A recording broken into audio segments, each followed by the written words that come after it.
تموت الروح إن قطعت بذنب وتحيا الروح إن عاد الوصال وتحيا الروح إن عاد الوصال.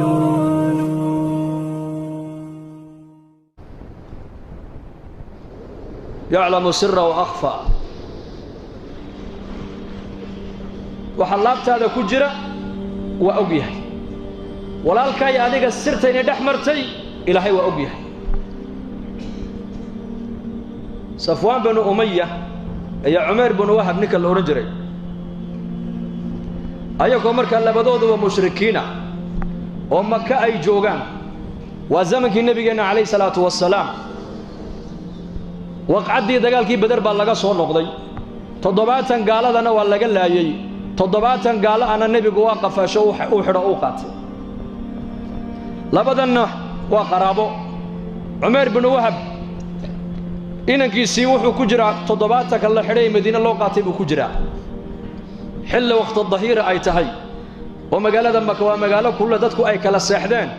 ayaa labadoodii baa meel wada fadhiistay dhagax agteeda wada fadhiisteen markaasay ka soo qaateen waqcadii dagaalkii Badar dhibtii loo geystay iyo jabkii ku dhacay. marka Umar bin Wahab baa yiri hadaan maanta anigu aan heli lahaa dhibta Maxamed uu noo geystay iyo guusha Maxamed maanta uu naga helay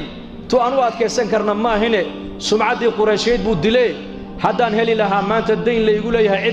cid loo raaco ubadkayga inay iga dayacmaan aan ka baqayna cid iga kafaala qaad hadaan heli lahaa magaalada Madiina intoon tago xeeladaan ku tagana anu maanta waan haystaayo inankayga baa iga xidhan oo itu sabaan oran lahaaye Maxamed aniga soo khaarijin lahaa buu. Safwan bin Umayyah ayaa ka faa'iideysto yiri ma samayn kartaa haa waan samayn karaa ciyaalkaagana aniga ii keen oo ciyaalkayga ka mid noqonayaan deynkan lagu leeyahay aniga halay soo raaca buu keen waa labadoodu kaliya. Makka iyo Madiina masaafada u dhaxaysana waa taqaanaan la 400 kilomitir وصار سعودي آلات كان زمن كان إمك أسكت تورتورة إنه فيسبوك يا واتساب يا بلايا جن مجري زمن كاس وصار سعودي مدينة وصاق على عمر بن وهب سوى سيفتي سجاني قارن مر اللي مركو عمر بن الخطاب بايري وعمر بن وهب ها شيطان من شياطين قريش ويانه سيفتي نواكا جاني قارن قرت كسيتي أردو نبيك إلى علي يقول نبيك نواك جوج نبيك كإلى علي صلى الله عليه وسلم شر ومو سعودي خير وما سعودي.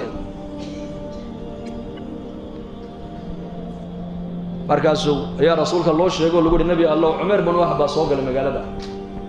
soo saamahan Umar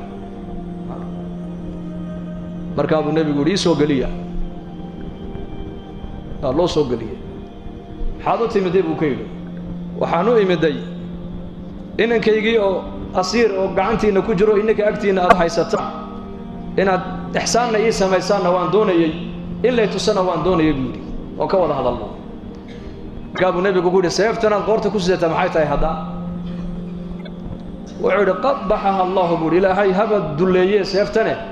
ما وحبي نوتر تيبر دجال كي بدن يدو تن وضنه سعودي تطبات إن نقل لا تطبات إن نقص وقفش نقص وحريمة مركب النبي يقول فريس بقولي أرنك ما هرك هذا صعود أرنك هذا صعود أنا كاغا ورمي وفريس هذا هي صفوان بن أمية ساعدوا مركي هلكا حلقة أهيد مال هبلايات فريستين مكة مركاسات سوق قالتين دقال كي بدر نبتي ليني جيستي مركاسات اللي هدان هلي لها الدين كي قاعد ما انت لور راعو وبد كي قانا آنو ديبو إيقا كفيل نقط هدان هلي لها مدينة انتون تقان محمد آن كقصو تخلص لها فرصة ديبو كفايد يسوون الدين كينا او كا قاضي وبد كاقينا او كودا يعتري اي أرنك هذا السعوتي كابو هاي كان الهبد هورتي دا كو شيغان يسماها anigana ima dili kartid ilaahay baa ilaaliyo rasuulku ku yiri ayaa nabiga uga waramay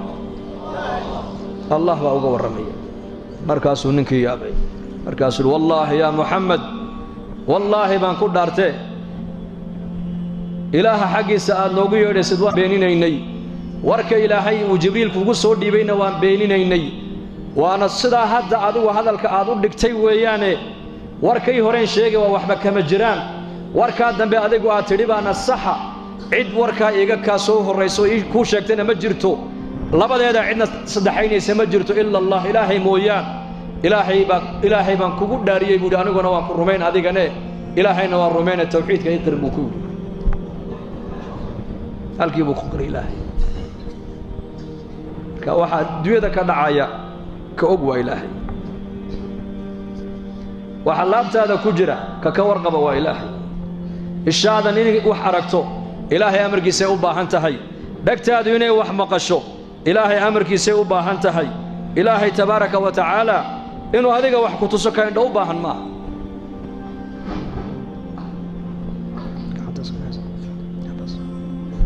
ilaahay isagaa ka taliya kolka